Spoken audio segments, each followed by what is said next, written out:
영상으로 함께 예배드리는 지체들도 주 안에서 사랑하고 축복합니다.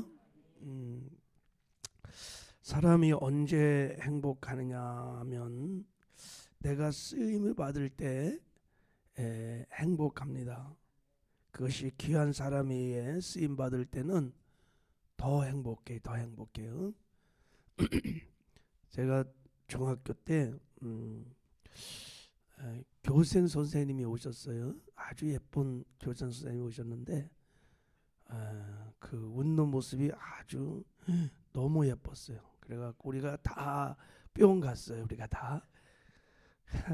근데 그 교생 선생님이 어느 날 제 이름을 부르면서 선생님을 도와줄 수 있냐 그래서 저를 불렀어요. 야, 그래서 방과 후에 교생 선생님 사무실에서 일도 도와주시고 환경미화도 하고 너무 행복했어요. 제가 수학을 좀 했거든요. 왜 했냐면 교생 선생님이 수학 선생님이었어. 그런데 이제 교생 하시다가 가시잖아요, 그죠? 그래갖고 우리 반 애들이 다 울었어. 그때 이렇게 막 눈물을 흘리고 노래를 한 곡 가르쳐 주셨는데 그게 이제 하여간 그래서 쓰임을 받는 게 여러분 얼마나 행복한지 모릅니다. 인생에 최대 저주가 있다면 너는 더 이상 필요가 없다. 너는 쓸모없는 존재라는 말일 거예요. 반면에 최고의 축복된 말은 너는 참 소중하다. 너는 내게 꼭 필요한 사람이야. 너는 쓸모있고 가치 있는 사람이야. 뭐 이런 고백일 것입니다. 여러분 우리가 하나님 앞에도 마찬가지입니다. 구원받은 이후에 제가 늘 말씀드리죠. 하나님 우리에게 주시는 최고의 존귀 영광 축복은 하나님이 우리를 사용하시는 것입니다. 하나님의 뜻을 이루는데 나를 불러서 내 시간, 내 인생, 내 물질 사용하시는 거예요. 하나님의 뜻을 이루는데 내가 쓰임받는 것이 얼마나 축복이고 존귀고 영광인지 모릅니다. 왜냐하면 이 세상 것은 다 사라질 것입니다. 영원한 것이 없습니다. 성경에 보면 영원한 것은 딱 세 가지밖에 없어요. 하나님이 영원하십니다. 하나님 말씀이 영원하시고 그리고 하나님의 뜻을 행하는 것이 영원하다고 말합니다. 우리가 하나님의 뜻을 행하기 위해 우리의 수고, 섬김, 충성, 헌신, 뭐 우리의 물질, 시간 이런 것은 사라지지 않는다는 거예요. 영원히 천국에서도 빛나게 된다는 것입니다. 그리고 이 땅에서도 하나님께 쓰임을 받으면 하나님이 늘 임마누엘 함께 하십니다. 다윗이 하나님 마음에 합한 자가 되어서 하나님께 쓰임받는 인생을 살았죠. 그래서 하나님이 다윗에게 어린 다윗에게 기름 부어주시고 하나님의 영으로 충만케 해서 다윗과 늘 동행합니다. 다윗이 의의 길을 걸어가면서 힘들고 어려운 일도 굉장히 많았지만 행복했어요. 시편을 한번 보세요. 그리고 하나님이 지켜주시고 보호해주시고 그를 통해서 하나님의 영광이 드러나고 나타내는 아름다운 삶을 다윗이 살 수 있었어요. 하나님께 쓰임받는 것 이거 정말 인생의 최고의 축복입니다. 할렐루야. 어느 은퇴하는 장로님이 이런 말을 하는 것을 제가 들었습니다. 목사님, 제가 여러 교회에서 이사 다니며 신앙생활도 했고 긴 인생 살지 않았지만 이런 일도 해보고 저런 일도 해보고 행복하게 살기 위해서 온갖 몸부림을 다 쳐봤는데 돌이켜보면 미쳐서 교회 생활할 때 지치도록 주님을 위해서 헌신하고 일할 때 신앙생활 가장 열심히 할 때 그때가 목사님 가장 행복했습니다. 그래. 여러분 이 장로님의 고백이 사실은 저의 고백이고 여러분의 고백일 거예요. 하나님께 쓰임 받아서 열심히 막 지치고 고날 정도로 하나님 일을 할 때 사실은 그때가 가장 행복합니다. 사실 하나님께 쓰임 받을 때가 행복한 겁니다. 내 존재의 가치를 그때 최고로 느끼는 거예요. 그때 만족도 있고 기쁨도 있고, 물론 대가도 지불하고 희생도 치르고 하늘의 미랄처럼 죽어가는 그런 고난도 있지만 행복해요. 제가 늘 관심을 갖는 것은 어떻게 하면 하나님께 쓰임 받을까, 하나님은 누구를 사용하실까, 이게 제가 예수님 믿고 늘 많은 관심이 거기 있었어요. 왜냐하면 일찍 제가 깨달아졌어요. 이게 우리가 인생을 살아가는데 하나님께 쓰임 받는 것이 진짜 복된 거구나. 그래서 저는 예수 믿고 은혜 받고 하여간 뭐 하라 직분은 제가 항상 제가 한번 해보겠습니다. 제가 한번 해보겠습니다. 그래갖고 온갖 직분들은 다 감당을 해봐. 하나님은 누구를 그래서 사용하실까? 근데 성경을 보면 아무나 하나님을 사용하는 게 아니에요. 하나님의 뜻을 이루어갈 때 하나님이 천사를 통해서 하는 경우도 있고, 하나님 직접 하는 경우도 있고, 대부분 사람을 통해서 합니다. 근데 아무 사람이나 데리고 하나님은 일하는 게 아닙니다. 성경을 보십시오. 누구를 사용하실까? 그리고 누구와 함께 하실까? 누가 그 인생을 하나님이 책임지는 인생이 될까? 자, 오늘 본문의 말씀을 보면 그 중에 답이 하나 나옵니다. 오늘 본문에 예수님이 예루살렘 입성길에 쓰임받는 사람들이 나옵니다. 누가 쓰임을 받냐면 작은 나귀 새끼하고 그 나귀 새끼 주인이 예수님이 이제 십자가 죽으러 가는 예루살렘에 입성하는 그 길에서 쓰임을 받습니다. 자, 오늘 한번 이 부분을 좀 살펴보려고 하는데, 한번 자 우리 1절을 한번 읽어보겠습니다. 1절 2절 시작. 그들이 예루살렘에 가까이 가서 감난산 벳박에 이르렀을 때 예수께서 두 제자를 보내시며 이르시되 너희는 맞은편 마을로 가라. 그리하면 곧 매인 나귀와 사귄 새끼가 함께 있는 것을 보리니 풀어 내게로 끌고 오라 그랬어요.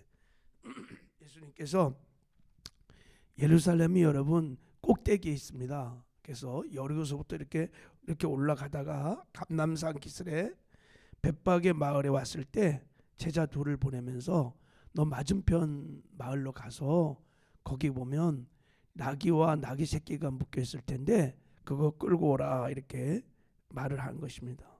왜 그렇게 말씀하셨냐면, 자 우리 4절 5절 한번 읽겠습니다. 시작.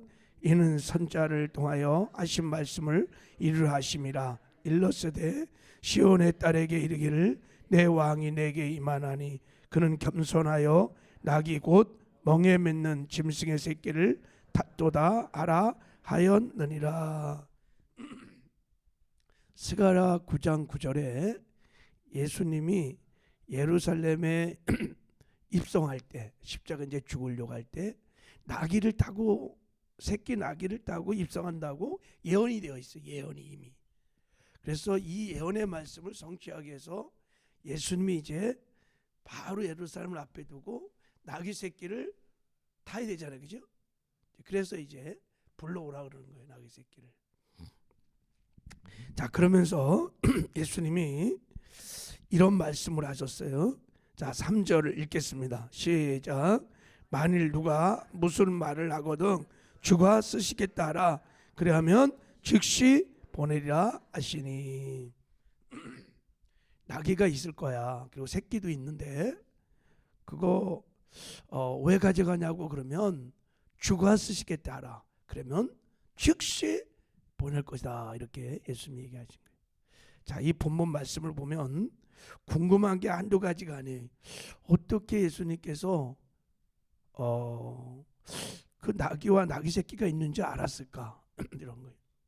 그리고 당시 나귀 한 마리는 우리네 동네의 황소 한 마리처럼 생활 미천이에요. 그걸 어떻게 선뜻 내어주냐 이게. 예. 그리고 그 주인은 도대체 누구냐? 그리고 당시에 여러분 나귀와 그 나귀 새끼가 그 건너편 마을에만 있겠어요? 지천에 많은 나귀들이 있었을 거라고. 근데 해피는 왜 그 나귀냐 이거예요. 그 주인을 왜 하나님이 예수님이 사용하셨는가 이런 게 이게 궁금한 게 한두 가지가 아니에요. 그리고 주님이 쓰시겠다고 그러면 즉시 그걸 내줄 사람이 자기 재산인데 쉽지 않은 건데 이런 궁금증을 성경학자들은 하나님은 전지전능하신 분이니까 뭐 그쯤은 다 아는 거 아니겠어? 뭐 이렇게 해석을 하기도 하는데 여러분 자 이런 궁금증을 우리가 좀 풀어보려면 2절에 예수님께서 맞은편 마을로 가라고 했던 그 맞은편 마을 사람들이거든요. 이게 어떤 마을인지를 알아야 돼요. 자, 벳바게에서 맞은편 마을로 가라 했을 때 예수님이 동네를 지정해 줬어요. 그 동네에 나귀 새끼를 가져와라 이렇게 말한 거예요. 이 맞은편 마을은 어디냐면 베다니입니다. 베다니. 마가복음 누가복음에도 평행본문에 베다니라고 말이 나왔습니다. 그러니까 벳바게와 베다니는 감난산 기절에 서로 마주보고 있는 마을이에요. 이렇게. 그러니까 제자들이 금방 알았어요. 아, 베다니 마을 가서 거기에 있는 새끼를 가져오라고 하시는 거구나 하고 가서 간 거예요. 자, 여러분 베다니 마을은 어떤 마을이냐면 예수님이 예루살렘에 공생의 기간 동안에 여러 번 올라갔습니다. 그때마다 예수님은 한 번도 예루살렘에서 자본 적이 없습니다. 다 어디서 잤을까요? 베다니 마을에서 잤습니다. 베다니 마을에서. 베다니 마을에는 누가 있었냐면 예수님이 좋았던 마르다, 마리아도 있었고 거기서 나사로가 죽었을 때 나사로를 살리기도 했던 마을이 베다니입니다. 베다니는 슬픔의 집, 가난한 사람들의 집이라는 뜻을 갖고 있는데 예수님은 아픔과 슬픔과 질병과 고통을 삼키며 살아가던 베다니 사람들의 친구였고 그들의 희망이었습니다. 거기서 나병 환자도 고쳐주시고 죄 많은 여인의 아픔도 치료해 주시고 죽은 자도 살려주시고 더 놀라운 것은 누가복음 24장에 보면 예수님께서 이런 승천하기 전에 베다니 마을까지 가갖고 거기서 베다니 사람들을 축복하고 가셨어요. 그래서 베다니 사람들이 예수님의 승천하는 모습을 많이 봤고 500여 명이 봤다 그러는데 그 중에 120명이 마가다락방에 모여서 뜨겁게 기도하다가 성령을 받았잖아요. 거기에 대부분 사람들이 베다니 사람들입니다. 그들이 성령 받고 나중에 크게 하나님께 쓰임 받은 사람들이 주로 베다니 사람들이 많았을 것입니다. 베다니 사람들은 예수님께 특별한 사랑과 은혜를 많이 받았습니다. 그리고 예수님이 막 병을 고치고 그리고 귀신을 쫓고 죽은 자 막 나사로를 막 살리고 이런 걸 보면서 예수가 메시아이며 그리스도인 것을 확실히 믿었습니다. 그리고 베다니 사람은 예수를 구주뿐만 아니라 주인으로 내 생명의 주인으로 예수를 영접했던 사람들입니다.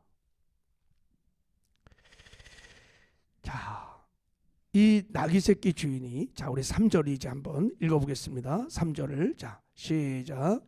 만일 누가 무슨 말을 하거든 주가 쓰시겠다 하라. 그리하면 즉시 보내리라 하시느니라. 그래서 자 예수님께서 자신을 가르쳐 뭐라고 말씀하시냐면 주가 쓰시겠다 하라. 이 주가 큐리어스라는 단어예요. 왕이다. 내가 주인이다. 내가 너의 생명의 주인, 너의 나귀의 주인, 너희 새끼의 주인. 그렇게 말을 하라는 것입니다. 그럼 나귀 새끼 주인은 예수님이 내가 주인이라는 말을 듣자마자 주인이 쓰시겠다 하니까 즉시 나귀 새끼를 풀어서 보냅니다. 순종을 하는 거예요. 그러니까 예수님이 주인이시다. 다 주님의 것이다. 내 생애도 내 물질도 시간도 다 주님의 것입니다라고 로드십, 주재권을 고백하는 그 나귀 새끼의 주인의 그 주재권을 보시고 하나님이 그 나귀 새끼의 주인과 나귀 새끼를 사용하게 된 줄 믿습니다. 하나님은 누구를 사용하느냐? 배다니 사람들 같은 사람들, 주재권이 분명한 사람들. 예수님이 내 삶의 주인이시며 다 주님의 것입니다. 내 시간도 내 생명도 내 물질도 다 주님의 것입니다. 그래서 기꺼이 주인 되신 주님 앞에 내 삶을 의탁할 수 있는 사람들, 그들을 사용한다는 것을 알 수 있습니다. 할렐루야. 아브라함에게 독자 이삭을 바치라 그랬어요. 근데 아브라함이 조금도 머뭇거리지 않고 조금도 댓글 하나 안 걸고 그냥 순종해 버립니다. 왜 그랬을까요? 하나님이 주인이시기 때문에. 내 생명, 내 재산, 독자 이삭도 하나님부터 왔고 하나님의 것이라는 것을 고백한 거예요. 그 주인이신 하나님이 쓰겠다는데 즉시 내어주는 거예요. 이 아브라함의 주재권을 보시고 하나님이 아브라함을 그렇게 사용하신 것입니다. 제자들도 나를 따르라 그럴 때 그냥 그물과 배를 즉시 내버리고 그냥 따라가요. 왜 그랬을까요? 그게 어떻게 가능해요? 다 하늘과 땅의 모든 권세를 가진 주님이 주인이시며 주님이 다 주님의 것이라는 주재권이 있었기 때문에 그들이 그렇게 주님을 따랐던 것입니다. 하나님은 주재권이 있는 사람들을 사용하십니다. 할렐루야. 이야기 하나 하고 마치겠어요. 우리 열왕기상 17장에 보면 엘리야 선지자가 사르밧 가박에 갔을 때 그녀에게 남은 것은 가루 한 움큼과 조금 기름밖에 없었어요. 그거 이제 마지막 떡 만들어 갖고 먹고 죽으려고 그랬던 거예요. 근데 하나님이 엘리사를 공개하는데 해필이면 그 조금 남아있는 과부의 그거를 가지고 엘리사를 공개하려고 하는 거죠. 해필이면 그 너무 잔인하지 않아요? 그거 만들어서 떡해서 나한테 먼저 가져와라 이렇게 말할 때 이 과부스럽다 과부가 이 과부가 순종합니다, 여러분. 자, 이 순종의 의미가 뭐냐면 밀가루 한 움큼 가지고 기름 가지고 떡을 만들어서 사실 먹어도 죽고 안 먹어도 죽는 거예요. 그렇죠, 그죠? 그거 먹는다고 뭐 살겠어요?